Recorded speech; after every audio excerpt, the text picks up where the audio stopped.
जब माँ दुर्गा ने दिया एक बच्चे को आशीर्वाद। ये कहानी हमें रमेश जी ने भेजी है। रमेश जी और उनका परिवार मध्य प्रदेश के एक छोटे से जिले के एक छोटे से गांव में रहता है। परिवार के साथ साथ पूरा गांव देवी दुर्गा माँ का भक्त था। पूरा गांव देवी माँ को रोज पूजा करता था। लेकिन कोई और भी था जो देवी माँ को अपनी प्राणों से ज्यादा मानता था। वो थी रमेश की बहन ईशा। दरअसल ईशा का जन्म नवरात्रों के दिनों में हुआ था, जिस वजह से ईशा माँ दुर्गा की पूरे गांव में सबसे बड़ी भक्त थी। खुद बाद में खाना, पहले देवी माँ को खिलाना और सच्चे दिल से देवी माँ से बातें करना। ईशा शुरू से ही कहती थी कि उसके सपने में एक बहुत सुंदर स्त्री आती है। वो स्त्री ईशा को मेरी बच्ची कहकर पुकारा करती है। ईशा दिल और दिमाग दोनों से ही बहुत कोमल थी। उसके लिए उसकी माँ दुर्गा ही सब कुछ थी। लेकिन एक वक्त ऐसा आया जिसे रमेश के पूरे परिवार वालों को एक माँ दुर्गा का अलग रूप देखने को मिला।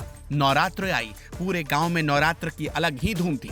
दूसरी तरफ रमेश का परिवार, जिसमें ईशा जो कि पूरे गांव में सबसे ज्यादा खुश थी। ईशा ने नवरात्र के लिए इतनी सारी चीजें प्लान की हुई थी कि आज वो माँ देवी को धरती पर बुला ही लेगी।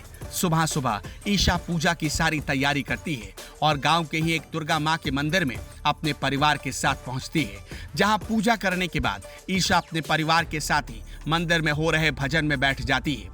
कुछ समय बैठने के बाद ईशा अपनी कुछ सहेली के साथ भजन में नाच करने चली जाती है। ईशा माँ दुर्गा के भजन के नाच में इतनी मग्न थी कि माँ दुर्गा उसके नृत्य और श्रद्धा भक्ति से इतनी खुश हुई कि उन्होंने ईशा को आशीर्वाद के तौर पर स्वयं ईशा के शरीर में प्रकट हो गई, जिससे ईशा के शरीर में कंपन होने लगी और उसने भजन में जल रही कुंड के बचे हुए गर्म गर्म कोयले को अपने मुंह में धरकर निगल लिया।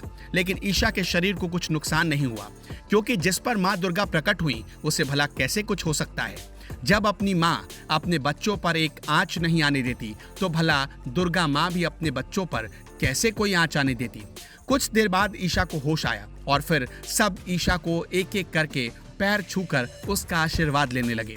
ईशा ये देखकर हैरान थी कि आखिर ये सब लोग ऐसा क्यों कर रहे हैं, क्योंकि ईशा के अंदर माता प्रकट होने से अनजान थी। उसे नहीं मालूम था कि उसके साथ क्या क्या हुआ है।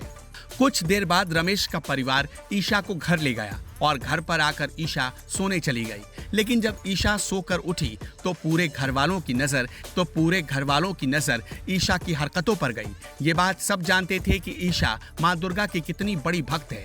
पूरा परिवार ईशा की आस्था से खुश था, लेकिन जो आज ईशा की आस्था में दिखाई दे रहा था वो साधारण नहीं था। ईशा पूरा माँ दुर्गा का श्रृंगार करके बैठी माँ दुर्गा की पूजा कर रही है। कुछ वक्त के लिए सबने ये सोच की नवरात्र है, शायद इसलिए ईशा माँ दुर्गा को और प्रसन्न करने के लिए श्रृंगार कर चुकी है। लेकिन तभी ईशा जोर जोर से माँ दुर्गा के ऐसे सांस्कृतिक मंत्रों का जाप करने लगी जो ईशा के लिए बोल पाना बहुत कठिन है। ईशा बस अभी सिर्फ 12 साल की है और किसी बच्ची के लिए इतनी सटीक और साफ मंत्रों का जाप ये पूरे परिवार वालों को काफी अचंभित करने वाला था। सबने ईशा को बुलाया और पूछने की कोशिश की, लेकिन ईशा का कोई जवाब नहीं था। ईशा ने परिवार वालों की तरफ देखा तक नहीं। इतना माँ दुर्गा की भक्ति में लीन हो जाना ये सभी को सोचने पर मजबूर कर रहा था। कुछ वक्त भी था, लेकिन ईशा का मंत्रों का जाप अभी तक नहीं रुका। अब सब लोग डरने लगे थे। ईशा ने अपने व्रत में कुछ खाया पिया तक नहीं था, लेकिन ईशा के चेहरे से ऐसा कुछ मालूम नहीं हो रहा था कि उसे भूख प्यास भी लगी है। उसे तो बस माँ दुर्गा की भक्ति की ही भूख प्यास थी। रात के 8 बज चुके थे। ईशा माँ दुर्गा की भक्ति से उठी और माता रानी के लिए प्रसाद की व्यवस्था करने लगी। उस वक्त सबने ईशा से पूछने की कोशिश की, लेकिन ईशा किसी की बातों का जवाब नहीं दे रही थी।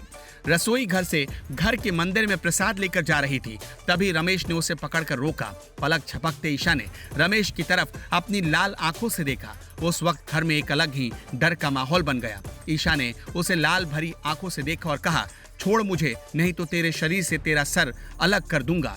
इतना सुनते ही रमेश ने ईशा को छोड़ दिया। सब डरे हुए थे, क्योंकि शरीर ईशा का और आवाज किसी और की। अभी बस सबके मन में ऐसे सवाल थे जिनके जवाब मिलने असंभव से लग रहे थे।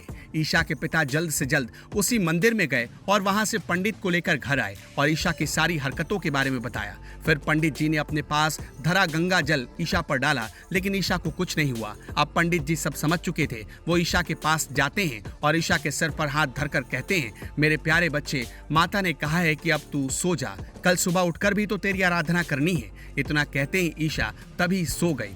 तब पंडित जी ने घर पर बताया कि इसके अंदर एक ऐसी आत्मा है जिस पर स्वयं माँ दुर्गा का आशीर्वाद है, या यूं कहो कि माँ दुर्गा ने ही इस आत्मा को ईशा के शरीर में भेजा है। देखिए, आपकी बेटी माँ दुर्गा की बहुत बड़ी भक्त है और माँ दुर्गा भी इससे प्रसन्न है। यह आत्मा सिर्फ 9 दिन की मेहमान है जो 11 कन्याओं को भोग लगाते ही ईशा के शरीर को त्याग देगी। और हर रात आपको ईशा को इसी प्रकार सुलाना है जैसे आज मैंने सुलाया। पंडित जी की बात सुनने के बाद हम सभी ने ऐसा ही किया और इस सब को माँ दुर्गा का उद्देश्य समझकर पूरा किया। धर्म कथाएं के YouTube चैनल को सब्सक्राइब करें और इस वीडियो को Facebook पर देख रहे हैं तो हमें फॉलो जरूर करें। धन्यवाद।